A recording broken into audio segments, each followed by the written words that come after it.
Hello YouTube, and welcome back to yet another video. This video may look a little different than my typical videos, and that's because it is. It's going to be a little different. It's going to be a little shorter, and we're going to just talk because I hit 1,000 subscribers the other day, and it made me realize that a lot of you subscribed to my channel probably don't know a whole lot about my personal life. And as I continue to grow this channel well beyond 1,000 subscribers, I'd like to fill you guys in a little bit about myself and a little bit about where I've come from and what's been happening over the past couple of years. So that's why I've decided today to sit down and talk to you guys a little bit about why I decided to drop out of college last year. And as I'm explaining my story, I'd like to give a little bit of advice and help any of those people out there that are going through a similar situation to what I went through a year ago. So without making this video 4 hours long, about a year ago I was accepted into a radiation therapy program at Upstate Medical University in Syracuse, New York. Now, I spent a vast majority of my sophomore year at college working on essays, resumes, different types of paperwork, all things that I needed to be able to get into Upstate Medical. I also completed numerous interviews.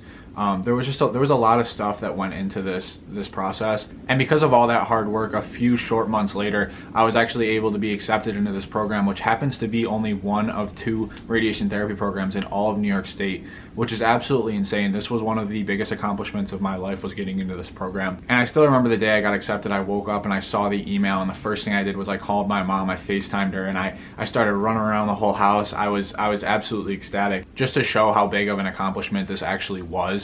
There was over 300 people that applied to this program, and I was one of 12 that got into the program, which is absolutely mind-blowing. And I actually didn't know that at first. I found that out about halfway through the program. So you could imagine when I found out, I was pretty mind-blown. I always considered myself a pretty average student academically throughout high school, throughout my first few years of college. I was pretty much always just a B student, and A was pretty rare for me. So you can imagine getting into this program when you're one of 12 kids that actually got into it, when over 300 people applied. I was pretty happy. But anyways, moving into my first semester with this program, it was all classes. Everything was actually online because of COVID, which kind of sucked, but I did save a lot of money by staying home, which was nice. Classes all went super well this first semester. Our professors were the nicest people on earth. The director of the program, Joan O'Brien, if any of you ever apply to this program or know anything about this program, she is the sweetest person you will ever meet. Our clinical coordinator, Tierney Digert, she is also one of the sweetest people you will ever meet. And those were the 2 people that pretty much ran the program. So as you can see, we were in pretty good hands with these people. From day one, Joan O'Brien, the director of the program, made it clear that this program was like a family. There's only 12 of us. We all got along super well, and she treated us like we were her own kids. So obviously I fell in love with this program the first semester. Everything was going super well. So moving into the second semester is where I actually started to run into a couple problems. So the second semester consisted of 8 weeks of classes, and then moving into the last 8 weeks of clinical. So you were placed at a clinical rotation. The first 8 weeks went okay. They were classes. The classes started to get a little tougher. And like I said, I'm just an average student. I was definitely not accepted based on my grades. My grades were not the greatest. So these first 8 weeks of the second semester were actually pretty tough. I actually ended up failing one of my classes out of, I think we had like 6 or 7 classes. So that is where I started to like run into a couple problems. I was gonna have to retake a course after clinical over summer, and it truly wasn't because I wasn't working hard enough or I wasn't studying hard enough. It's just because I didn't understand the concepts and I didn't understand the content well enough to do well in the class. And Joan O'Brien, she knew that, she understood that, and that's why she offered the retake in the summer, because she's like, you just need extra time to process these concepts. So I was like, okay. So after we took our finals, we then moved into we had 4 weeks of clinical at one rotation, and then we rotated to another clinical site and had 4 weeks there. So my first 4 weeks of clinical rotation at my first site went pretty smooth. Everyone there was like super welcoming, super nice, and they knew that it was my first clinical rotation. So up until this point, it was just all classes. So they knew that it was gonna be a little tougher. You're not gonna know everything. You're really not gonna know a whole lot. So it was pretty much hands off. You kind of just watched, which was completely fine by me. But these first 4 weeks at this first clinical rotation is where I kind of started to realize, like, oh, you know, the stuff that they're doing isn't really like interesting me too much. Or, you know, I'd wake up in the morning and it was a 5-day-a-week thing, and I'd wake up and I'd be ready to go, but I wouldn't really be like wanting to go. Like I didn't really want to be there, but I knew I had to be there, so I would go. So by the time that we got to that second rotation site, that last 4 weeks of clinical, I was just really mentally drained at that point, and I was really struggling every morning to wake up and find a positive reason to come into clinical, which is when I started to realize and started to think to myself, like, is this what you want to do 5 days a week, 52 weeks a year for the next 20 years of your life? That's a long time. So this is where things started to get a little crazy. I went into clinical one day, and I probably wasn't even halfway through the day, and I was having an absolute mental breakdown that day. There was so many things running through my mind. I was like, I don't know if I want to be here. I don't know if I want to do this. Was this the right choice for me? And this is where everything kind of started to like avalanche. Like it was just everything was piling on. And I ended up just going out to my car in the middle of that clinical shift, and I just broke down. I called my mom. We had a really emotional conversation about everything that was kind of on my mind that day. And I ended up going home from clinical that day, and that was actually the last day I was ever at clinical. That day pretty much sealed the deal for me. Like, Nate, you are not happy doing this or being here, so something needs to change. And that's exactly what happened. I thought about it for like 2 days. I talked to my parents a bunch. That was probably the hardest thing I've ever had to do, was talk to my parents, because I only had a year left of the program, and I would have been graduated. I would have been out making 80 grand a year starting out. I would have been able to live out on my own.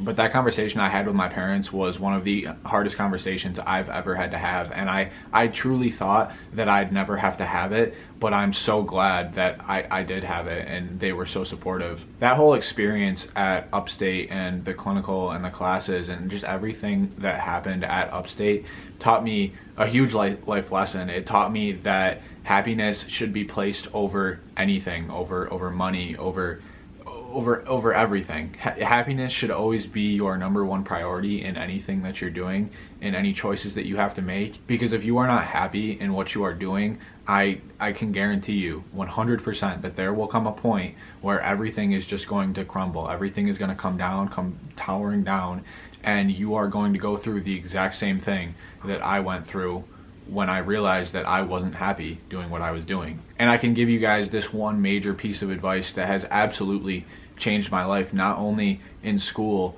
but in the way I see myself, in the way I carry myself every day, through fitness, through academics, through every aspect of life, is that if you aren't making choices based on your happiness, you are not going to get far. So yeah, after all this mess of I'm not going to school, what am I going to do, having these hard conversations with my parents, I took some time. I took this whole past summer, I took this whole fall semester, I took probably 6 to 7 months of time to really figure out, okay, Nate, what is it that you are going to do for the rest of your life that's gonna make you happy? I completely stopped caring about the whole financial part of it. I used to Google different career opportunities and career pathways based on money. When people would say, oh, hey Nate, maybe radiation therapy is the right path for you, is the right career for you, I'd say, okay. The first thing I would look at is salary, and basing my life decisions based on how much money am I gonna make in this field is a terrible way to go about things. And that is one of the main reasons why this never worked out with Upstate. You just know that there's gonna come a point where things are gonna need to change when you make decisions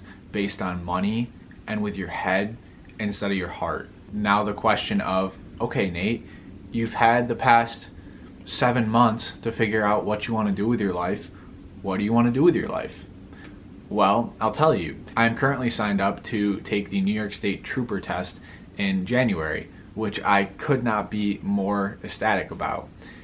And you're probably thinking, wow, that is from one extreme, from treating cancer patients in the medical field, to a completely other extreme, to being a part of law enforcement, to putting your life on the line, every day you go to work. But you know what? You know how I know that this decision is the right decision for me is because through these whole past 6-7 months of me trying to decide what career is right for me, not once did I look up. I still don't even know what the salary is for a trooper, and I don't care.